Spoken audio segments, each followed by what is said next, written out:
is a Pentair Clean and Clear filter, and they come in various sizes, and they all have this black ring in the middle that separates the filter.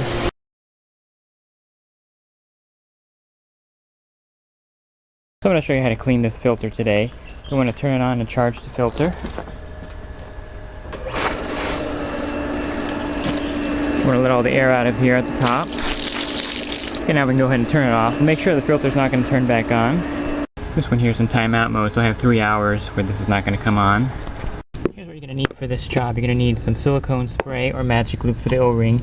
You need a rubber mallet if the lid is on really tight. You need a screwdriver for the drain plug. Okay, so on this black ring you'll find this handle area where they have these, you actually push these up and then you turn the lid, and that's how you get it off. So I'm going to go ahead and push these both up. There's one on each side. There's one over here on this side here.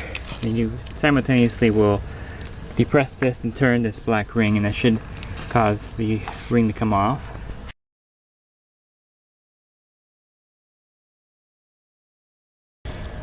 This one's on really tight from the factory, so I'm going to go ahead and use a rubber mallet and kind of tap it a little bit, kind of loosen it first.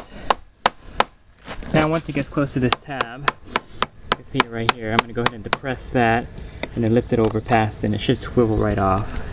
So again, you just depress both sides and you turn it, and it should pop right over those tabs right there. You can slide it off the rest of the way now, and it should lift right off the tank. But here's the things that you depress on both sides at the same time, and you lift them over these tabs right here. Pretty simple.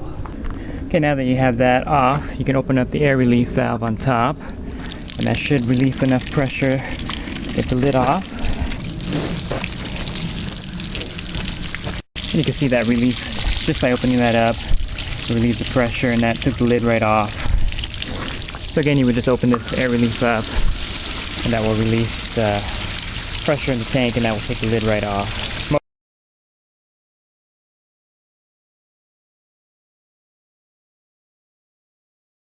And if you want to drain the water out of here, if it's really dirty, you just get a screwdriver, put it on the plug here, and you can turn it. And once you use the screwdriver to turn, you can actually loosen it by hand. This will drain all the water out of there. Once you have that off, you can pull the filter up over this black manifold in most cases. You should be able to slide the filter up over this black manifold. You're going to have to clean the inside so you can see the dirt inside the inside, as well as the outside. That should stay in place. You want to use a high pressure nozzle with the inside and the outside clean really good. If you clean it thoroughly, we're going to drop it back in.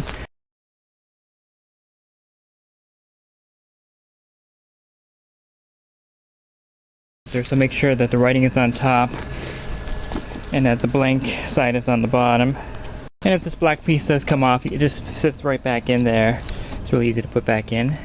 Okay, we're going to slide the cartridge back over the top, and now we're going to put the filter back together. And just wiggle it a little, make sure it's in there firm. Sure that this little air relief mesh cloth thing here is on there good with the clip. You have to replace it sometime. We're going to lube up the O-ring around here, and of course check it to make sure it's good. The lid won't go on easily if it's worn out. Have to replace. I'll go ahead and use silicone. You can also use the magic lube if you need to. You don't want to use WD-40 because that will degrade the O-ring. I'm going to go ahead and put some lube on the ring here where the drain plug is to keep it in good shape. I'm going to spray that with some silicone. I'm going to put it back on. And it should go on it should go on fairly easy with your hand. And then when you get to the end, you want to use a screwdriver to kind of tighten it up. Give it the extra turns it needs. Okay, so the lid should fit back on pretty easily. And you should be able to push it down snugly. And it should be snug right around there. And again, if the O-ring is worn, it won't go on quite as snug as easily, so you have to just replace that O-ring. That'll solve the problem. Okay, we're going to get the ring, we're going to slide it over, then we're going to go ahead and spin it around. We're going to get to where the clips are again, and you're going to see that it's going to stop. So we're going to go ahead and depress these, and then we're going to spin it past the clips. So go ahead and depress both sides, and then spin it. And that should get it past the clip, and then we want to spin it a little longer to give it a little more tightness.